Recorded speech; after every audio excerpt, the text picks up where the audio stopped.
দক্ষিণ দিনাজপুর জেলার বালুরঘাট ব্লকে বোয়ালদার বারোয়ারি নাট্য সংস্থার পরিচালনায় 7 দিনব্যাপী সাংস্কৃতিক সহ প্রতিযোগিতামূলক অনুষ্ঠান শুরু হলো মঙ্গলবার থেকে। মঙ্গলবার সকালে গ্রামের ছাত্রছাত্রী, আদিবাসী নৃত্য, মহিলা ঢাকি, প্রবীণ নাট্য ব্যক্তিত্ব, গ্রামীণ নাট্য কর্মী সহ স্থানীয় সাধারণ নাগরিকগণ প্রভাত ফেরি করে কয়েক কিলোমিটার জুড়ে নাট্য সংস্থার সভাপতি অমিত সরকার কি বললেন শোনাবো।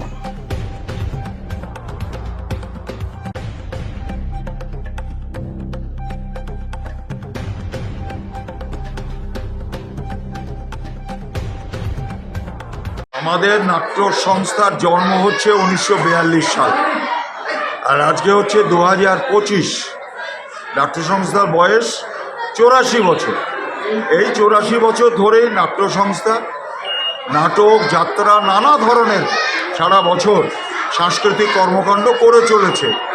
85 বছর পূর্তিতে আমরা আজকের 23 তারিখ থেকে আগামী 29 তারিখ পর্যন্ত সপ্তাহব্যাপী অনেক কর্মসূচি রেখেছি। যেমন আজকের শুভ উদ্বোধনের দিন সকালবেলা একটা বর্ণাঢ্য প্রভাত ফেরি হবে, যেখানে আদিবাসী মহিলা নাচের দল থাকবে, মহিলা ঢাকিরা থাকবে, আর নাট্য সংস্থার যারা প্রবীণ নাট্য ব্যক্তিত্ব তারা থাকবেন, নবীন নাট্যকর্মী উৎসাহী তারা থাকবেন, গ্রামের মহিলারা, বিভিন্ন স্কুল কলেজের ছেলে মেয়ে ছাত্রছাত্রী তারা থাকবে।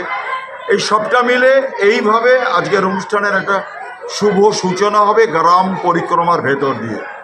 বিকেলবেলা আজকে আছে এই এলাকার ছোট ছোট প্রতিযোগিতা, প্রচুর ছাত্র ছেলে নাচ গান ইত্যাদি আছে।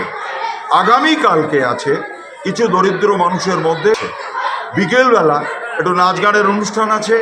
সন্ধ্যাবেলা গ্রামের অসংখ্য গ্রামের বাইরে এলাকার মা বোন মহিলা তাদের একটা আকর্ষণীয় প্রদীপ প্রজ্বলনের অনুষ্ঠান প্রতিযোগিতা। আর 25 তারিখ থেকে 25, 26, 27, 28 নাগারে 4 দিন ধরে যাত্রা প্রতিযোগিতা হবে। এই যাত্রায় গৌড়বঙ্গের বিভিন্ন জেলাগুলি অংশগ্রহণ করছে। মালদার অংশগ্রহণ আছে, উত্তর দিনাজপুরের অংশগ্রহণ আছে, আমাদের জেলার অংশগ্রহণ আছে। এটা বরাবরই আজকের যে প্রতিযোগিতা আছে শিশু কিশোরদের ছবি আঁকা প্রতিযোগিতা, আগামীকাল যে প্রদীপ প্রজ্বলনের প্রতিযোগিতা আছে, তারপর যে যাত্রা প্রতিযোগিতা আছে, তার ফল প্রকাশ, পুরস্কার বিতরণ, প্রবীণ নাট্য ব্যক্তিত্ব তাদের সম্বর্ধনা। এইভাবে এবছরের সপ্তাহব্যাপী অনুষ্ঠান। প্রতিদিন কিছু ভালো শিল্পীর নাচ আছে, ভালো শিল্পীর গান আছে। এইভাবেই আমরা করছি। আমাদের এই সেক্রেটারি অনির্বাণ শীল, এ হচ্ছে অ্যাসিস্ট্যান্ট সেক্রেটারি রঞ্জিত রায়।